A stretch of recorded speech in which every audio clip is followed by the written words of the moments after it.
الحمد لله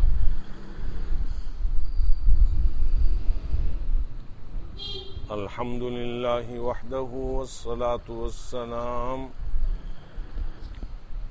والصلاة والسلام على من لا نبي بعده ولا رسول بعده ولا أمة بعد أمة محمد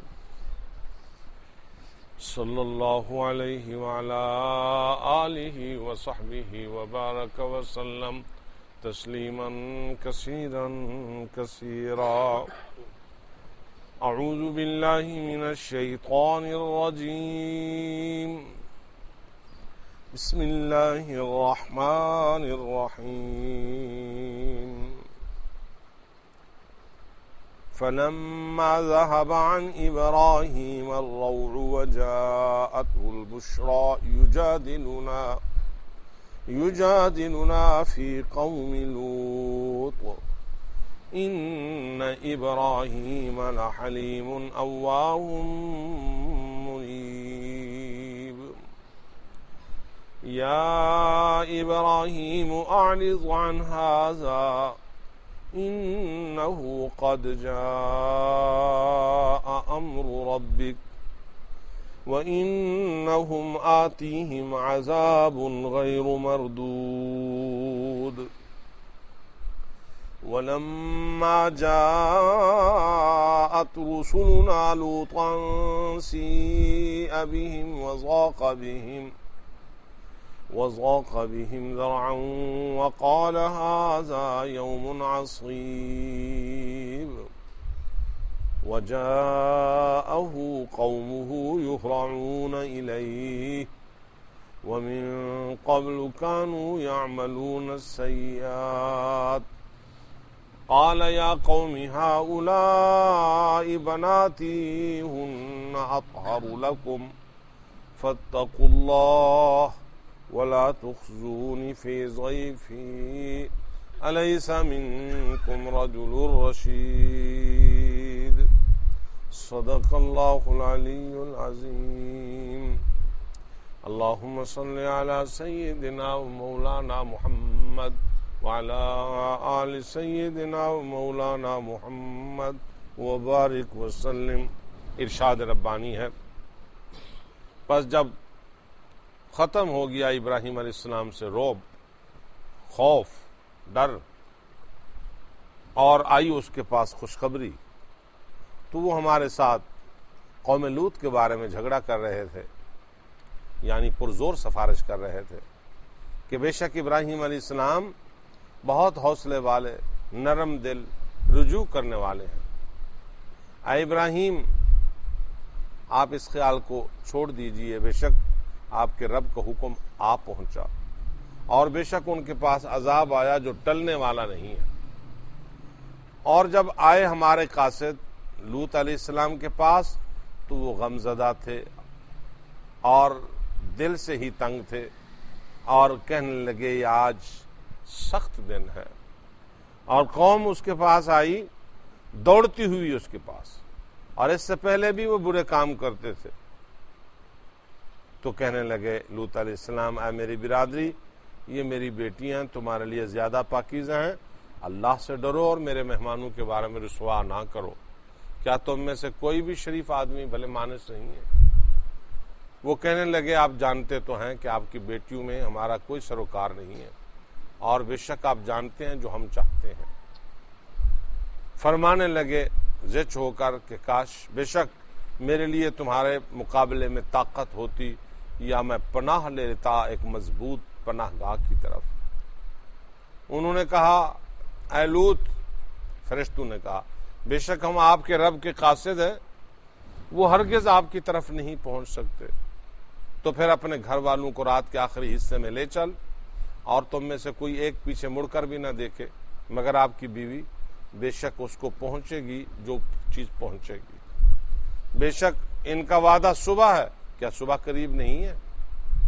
پھر جب آیا ہمارا حکم تو ہم نے اوپر نیچے کر دیا اس بستی کو، اور ہم نے ان پر کنکر کے پتھر برسائے تہ بتہ، وہ آپ کے رب کی طرف سے ایک علامت لگائے ہوئے تھے، اور یہ ظالموں کے لیے کوئی بعید کام نہیں ہے۔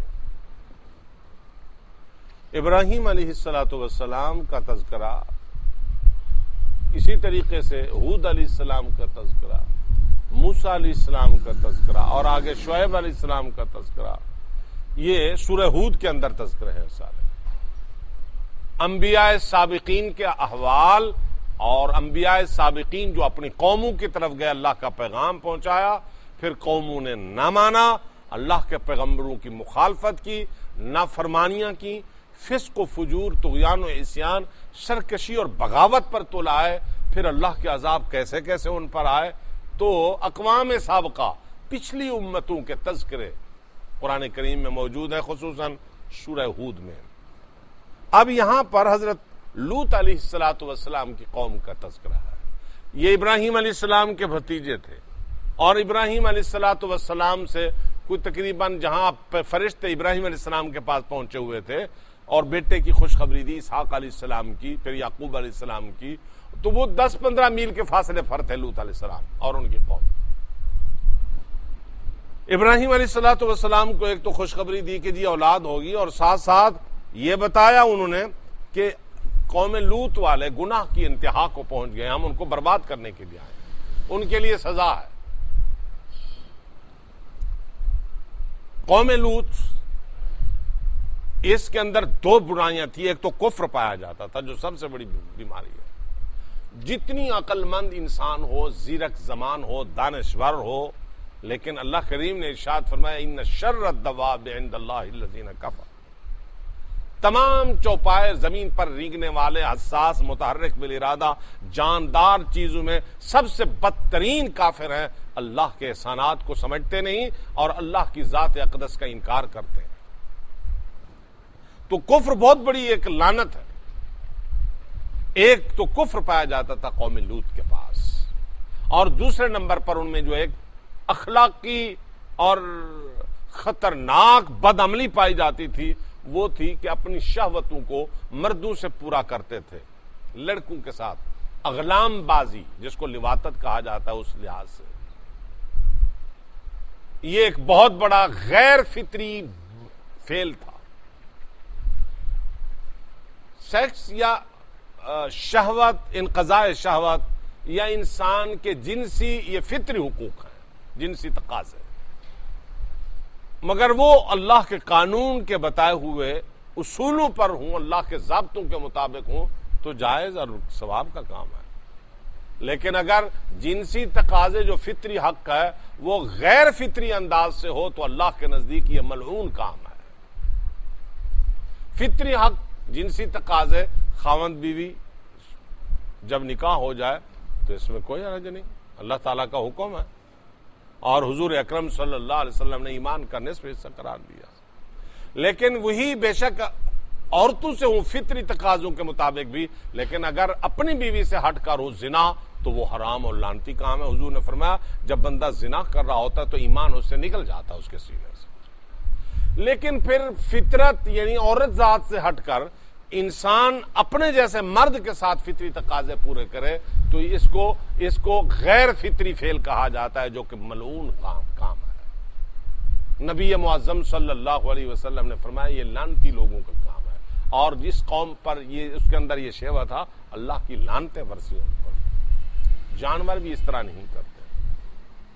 یہ اور چیز ہے کہ آج بہت سارے یورپین ممالک میں، مغربی ممالک میں اس طرح کے ان کے قانون ساز اداروں میں، مقننہ میں قانون پاس ہو چکے ہیں ہم جنس پرستی کے، چونکہ اللہ کی طرف سے قوم لوط پر لعنت برسی تھی۔ آج جو مقننہ اس طرح کے قانون پاس کرتی ہے تو وہ اسی لعنتی قوم کا حصہ بن جاتے ہیں۔ قرآن کریم میں ارشاد ہے کہ ان کو سخت سزا دی جائے، اور محدثین و مفسرین نے یہ کہا ہے کہ ایسے بندے کو اوپر سے پہاڑ سے گرا دیا جائے، اس کو جینے کا حق بھی نہیں ہے۔ لعنت والا کام ہے یہ۔ ابراہیم علیہ السلام کو جب پتہ چلا کہ یہ فرشتے، انہوں نے آ کر تعارف کرایا۔ جب تعارف کرایا پہلے تو خوف محسوس کر رہے تھے، پتہ چلا کہ اللہ کے فرشتے، ذہب الرعب، خوف ڈر ختم ہو گیا، اور اگلی بات جب انہوں نے بتائی کہ ہمارا ایک تو آپ کو خوشخبری دینی تھی اور دوسرا مشن کیا ہے، وہ ہم نے قوم لوط پر آپریشن کرنا. ابراہیم علیہ السلام جیسا کہ قرآن کریم میں ہے، ان ابراہیم لحلیم اواہ منیب، حوصلے والے، نرم دل، رجوع کرنے والے انسان تھے. اب جب انہوں نے سنا کہ قوم لوط تباہ ہو رہی ہے، اللہ کے فرشتوں سے اور اللہ کی ذات سے سفارش کرنے لگے، اور اتنی زور کی سفارش کی کہ عذاب نہ آئے، عذاب نہ آئے. اللہ تعالیٰ نے اس کو تعبیر کیا یجادلون فی قوم لوط، قوم لوط کے بارے میں جھگڑا کر رہے تھے.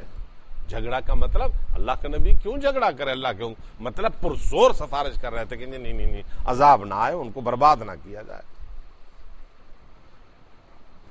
اللہ کے فرشتوں نے کہا کہ یا ابراہیم آرزان حاضر، یا اللہ کا حکم ہوا اس خیال کو چھوڑیں، قد جاء امر ربک، یہ تو ہو چکا ہے فیصلہ، انہوں نے برباد ہونا ہے. یہ ایک ایسا برا کام ہے معاشرے کا، حرام کام، حرام شہوتیں، یہ بہت بڑی ایک بدکاری ہے.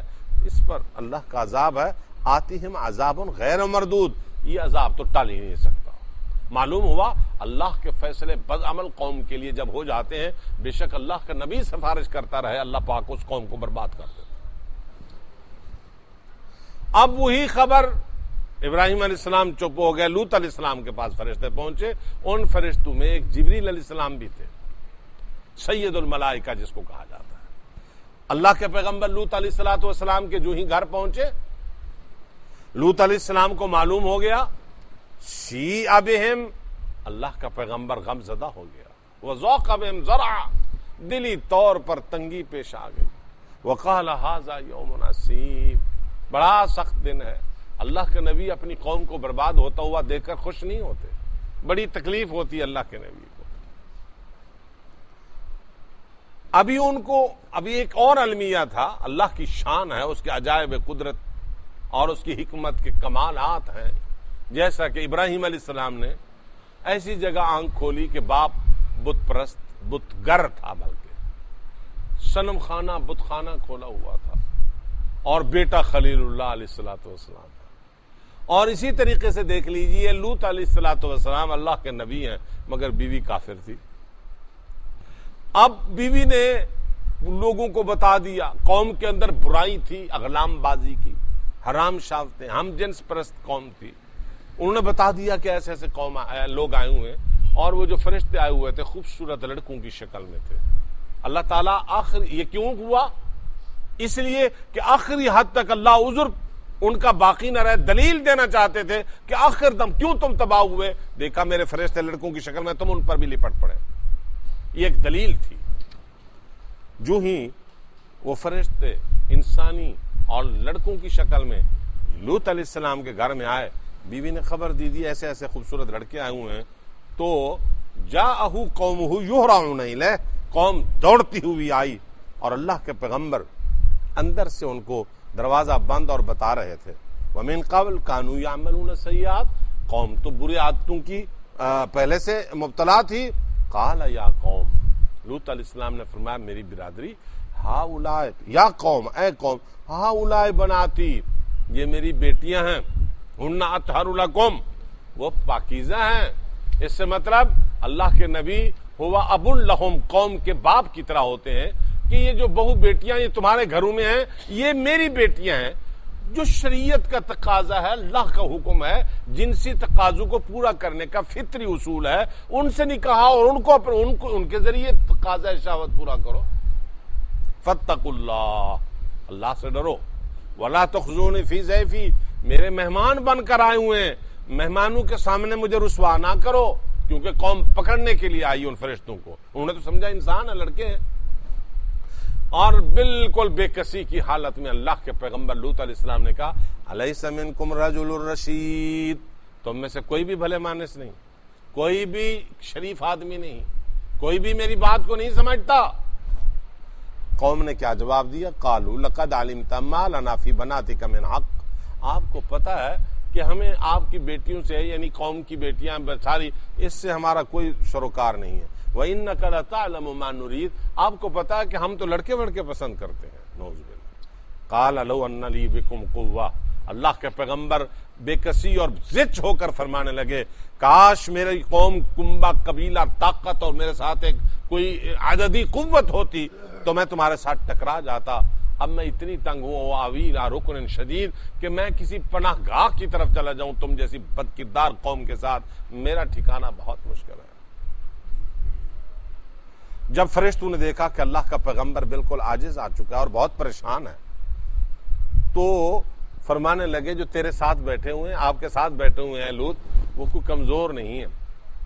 یا لوط انا رسول ربک ہم وہ نہیں ہے کہ یہ قوم ہمارے طرف پہنچ جائے کیونکہ وہ دیوار پھاندنے کے لگے دروازہ توڑنے لگے تھے. اندر سے بات ہے انہوں نے کہا نہیں جو ہم تو آ رہے ہیں. لن یصلوا الیک اللہ کے پیغمبر کیوں گھبرا رہے ہیں یہ پہنچ ہی نہیں سکتے آ ہی نہیں سکتے ہماری طرف. بس ابھی ان کی یہ حجت ہو گئی ہے ان بدبختوں کے لیے. من قبل کانوا یعملون السیئات ایک تو پہلے اسی برائی میں مرتکب تھے لیکن اب تو تازہ دم انہوں نے ثبوت پیش کر دیا کہ ہم اسی طرح کے بد کردار لوگ ہیں. اب فوراً کیا ہے فَأَسْرِ بِأَهْلِكَ بِقِطْعٍ مِّنَ اللَّيْلِ وَلَا يَلْتَفِتْ مِنْكُمْ أَحَدٌ. اللہ کا اصول ہے جب قوم پر عذاب بھیجتا ہے مسلح اور اللہ کے نبی اصلاح پس اللہ کے پیغمبر کو پہلے نجات دیتے ہیں وہاں سے نکال دیتے ہیں. اسر بِأَهْلِكَ بِقِطْعٍ مِّنَ اللَّيْلِ رات کے وقت اپنے اہل کو یعنی ایمان والے یا آپ کے گھر والے جو بھی ہیں ان کو رات کے پچھلے حصے میں لے چلو یہاں سے نکلو اس بستی سے. یہ کافی سارے تقریباً 4 شہر تھے جو اسی بیماری میں مبتلا تھے لوط علیہ السلام کی قوم کے. اور قرآن کریم میں ایک اور جگہ پر ان کو مؤتفقات کہا گیا ہے. 4 شہر ملتے جلتے یہ بد کردار ہم جنس پرست تھے وغیرہ. تو رات کے آخری حصے میں لے چلو ولا یلتفت منکم احد تم میں سے پیچھے کوئی مڑ کر نہ دیکھے کیونکہ اللہ کا عذاب آ رہا ہے. اللہ کا عذاب یہ کوئی تماشا نہیں کہ اس کو دیکھا جائے اور اس سے انجوائے کیا جائے. خوف کی جگہ آگے چلو لا یلتفت منکم احد تم میں سے پیچھے نہ دیکھے. اب لوط علیہ السلام کی بیوی کافر تھی. اللہ تعالیٰ نے پہلے فرما دیا الا امراتک تیری بیوی انہ مصیبھا ما اصابہم وہ ملے گا اس کو وہ عذاب جو اس کو ملنے والا ہے. بعض روایتوں میں آیا کہ وہ بھی ساتھ تھی. چلتے چلتے جو ہی دھماکہ ہوا پہلا اللہ کی طرف سے عذاب کا پیچھے مڑ کر دیکھا اللہ کریم نے ایک پتھر کے ذریعے اس کو برباد کر دیا. فرشتے نے ایک پتھر مارا. اللہ کے نبی کی بیوی چونکہ کافر تھی نجات نہیں پا سکی. معلوم ہوا نجات کے لیے جو جوہر ہے وہ ہے ایمان.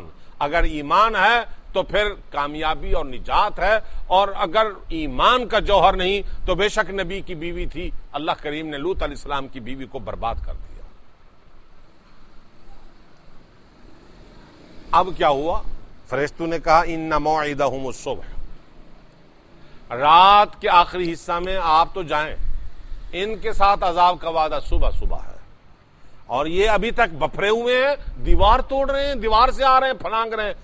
الیس الصبح بقریب کیا صبح آنے والی نہیں ہے. اب ان کا پتہ چل جائے گا ان کی ساری حرام زدگیاں جو ان کے دماغ پر ہیں ختم ہو جائیں. فلما جاء امرنا جعلنا عالیہا سافلہا جب اللہ کے شاہانہ حکم ہے ہمارا حکم آیا تو ہم نے قوم لوط کی بستیوں کو اور ان کے شہروں کو عالیہا سافلہا زیر زبر کر دیا. اور کمال ہے وہ تو بھاگ رہے تھے. جبریل علیہ السلام بھی دیکھ رہے ہیں خوبصورت لڑکے کی شکل میں بیٹھے ہوئے ہیں. حدیث میں آتا ہے ترمذی شریف کے اندر اور قرطبی میں امام قرطبی نے نقل کیا ہے کہ حضرت جبریل علیہ السلام نے باقی فرشتوں سے کہا تم آرام سے رہو. حضرت جبریل علیہ السلام نے اپنا ایک پر زمین کے نیچے یوں گھسیڑا کرین کی طرح اور وہ جتنی 4 بڑے شہر تھے پوری زمین جبریل علیہ السلام نے اپنے پر رکھ لی. 4 شہروں کو ساری زمین اور پھر یوں لے گئے ایک پر کے ذریعے اوپر آسمان ہوتا. حدیث میں آتا ہے کہ وہ پورے کے پورے لوگ زمین پر بستے ہوئے بیٹھے ہوئے چلتے ہوئے سوتے ہوئے باتیں کرتے ہوئے حتیٰ کہ ایک حدیث میں آتا ہے کہ وہ جو ٹکڑا زمین کے اوپر گیا آسمانوں کے قریب آسمان والوں نے وہ جو زمین پر کتے بھونک رہے تھے اس آواز کو بھی سنا. جو لوگ آپس میں باتیں کر رہے تھے اس آواز کو بھی سنا.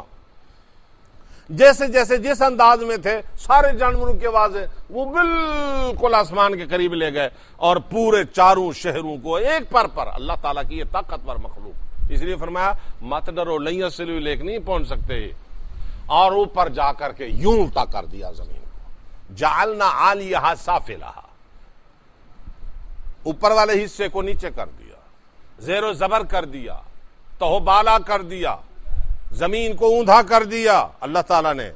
اللہ تعالیٰ کی ذات ہے، یہ طاقت ہے، اور اس کے کارندے کارکنان قضاء و قدر اللہ کے فرشتوں کو اللہ کی عطا کردہ یہ طاقت ہے۔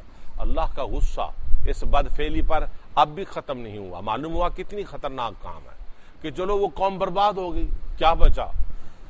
وَأَمْطَرْنَا عَلَيْهَا حِجَارَةً مِّن سِجِّيلٍ مَّنضُودٍ۔ اللہ تعالیٰ نے پھر فرشتوں سے کہا کہ کنکر، ایسے پتھر جو کنکر کی شکل میں ہو، منضود، تہبت ہے، ان پر لعنت کے پتھر برساؤ۔